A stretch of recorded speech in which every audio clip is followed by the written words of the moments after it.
پہلا نمبر پر حضرت سکندر ذوالقرنین رضی اللہ تعالی عنہ آپ کی ذات ہے کہ جنہوں نے اللہ تبارک و تعالیٰ کی عطا کردہ توفیق کے ساتھ، اللہ کی عطا کردہ قوت کے ساتھ، اللہ تبارک و تعالیٰ کی عطا کردہ بادشاہت کے ساتھ پوری دنیا پر حکومت کی، اور جب جانے لگے اس دنیا سے پردہ کرنے لگے، حالت نزاع کو پہنچے، اپنے وزیروں مشیروں کو بلایا اور انہیں فرمایا سن لو، جب میں مر جاؤں تو میرا کفن جو بنانا ہے اس میں سے میرا ہاتھ جو ہے باہر کر دینا ہے۔ وزیر مشیر پوچھتے ہیں حضور وجہ کیا ہے؟ آپ کو اللہ تبارک و تعالی نے پوری دنیا پر حکومت عطا فرمائی ہے، بادشاہت عطا فرمائی ہے، اور ابھی آپ زندہ ہیں، موجود ہیں، یہ سارے نوکر چاکر آپ کی خدمت کے لیے کھڑے ہیں، تو یہ سارا جو ہے مال و دولت، ہیرے جواہرات آپ کے لیے موجود ہیں۔ آپ کو چاہیے تھا، آپ بادشاہت بہت بڑی ہے، آپ کی بادشاہت، آپ کو چاہیے تھا آپ حکم کرتے کہ جو سب سے زیادہ حسین، سب سے بڑا پیارا کپڑا جو ہو، سب سے عالی شان جو کپڑا ہو، وہ آپ کے کفن کے لیے تیار کیا جاتا، اس میں ہیرے جواہرات کو جڑا جاتا،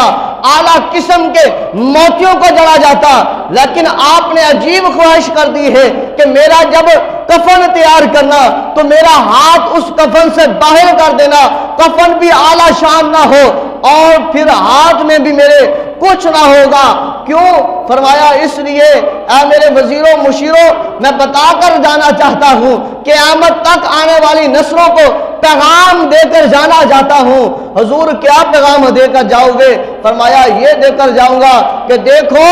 اللہ نے مجھے حکومت پوری دنیا پر دی تھی، اور اللہ نے مجھے بادشاہت پوری دنیا پر دی تھی، پر یاد رکھ لو میں نے جو ہے اللہ تبارک و تعالیٰ کو نہیں بلایا، اللہ کی عبادت کو نہیں بلایا، اللہ کی ریاضت کو نہیں بلایا، اللہ کے دیے ہوئے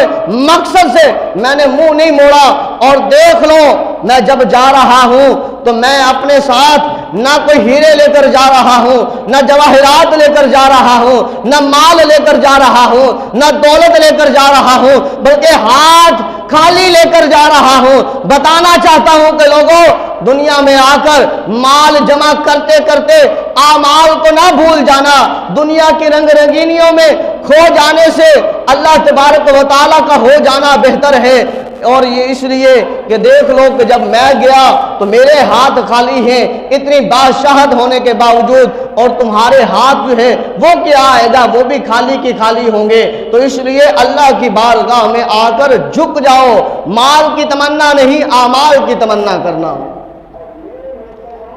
یہ انہوں نے سبق اور درس دیا ہے۔ فرمایا یہ پہلا ایمان والا مومن بادشاہ سکندر ذوالقرنین ہے، جنہیں اللہ تبارک و تعالیٰ نے پوری دنیا پر حکومت عطا فرمائی۔